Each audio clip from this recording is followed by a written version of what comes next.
Bonjour, nous revoilà de nouveau dans une nouvelle leçon de mathématiques. Technique de la multiplication à plusieurs chiffres. On va multiplier ces deux nombres. 462 par 35. Comme d'habitude, en premier, on va choisir le plus grand des deux nombres, c'est-à-dire 462, que l'on écrira un chiffre par carreau. On alignera en dessous 35, le 5 dans la colonne des unités et le 3 dans la colonne des dizaines. Et de la même manière que pour la multiplication à un chiffre, on va distribuer. On commencera donc par distribuer les unités. 5 fois 2, puis 5 fois 6, puis 5 fois 4. Et enfin, les dizaines, vu que 35 c'est 30 plus 5, 3 fois 2, puis 3 fois 6, et enfin 3 fois 4. C'est parti. On va commencer par les unités. Je multiplie donc 5 fois 2, ça donne 10, pardon. J'écris 0, je retiens 1. Je multiplie ensuite les dizaines. 5 fois 6 égale 30. Plus la retenue 30 plus 1 est égal à 31. J'écris 1, je retiens 3. Je n'oublie pas de barrer la retenue que j'ai calculée. Et enfin les centaines. 5 fois 4 est égal à 20.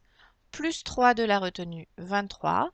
Je n'ai plus rien à calculer ensuite pour le chiffre 5. Donc je peux écrire directement 23. Et je barre la retenue. Mais je n'ai pas terminé.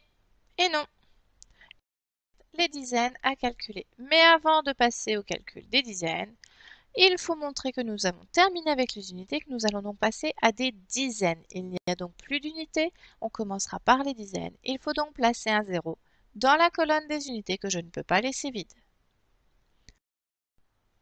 Une fois que j'ai placé ce 0, je peux commencer par multiplier 3 fois 2.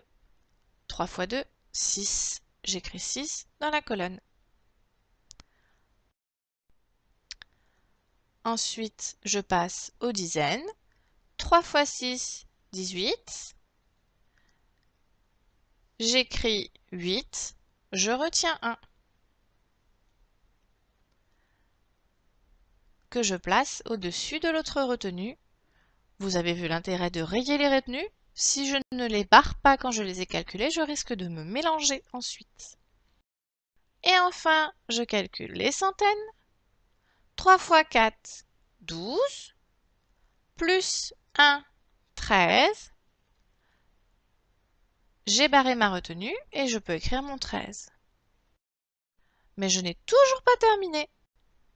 Et non, je me retrouve avec une ligne de calcul d'unité, une ligne de calcul de dizaines. Eh bien, je n'ai plus qu'à additionner les deux.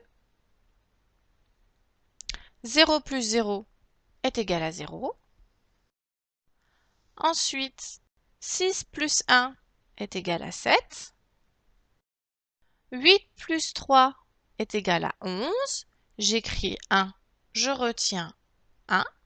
Dans l'addition, attention, pas dans la multiplication, dans l'addition.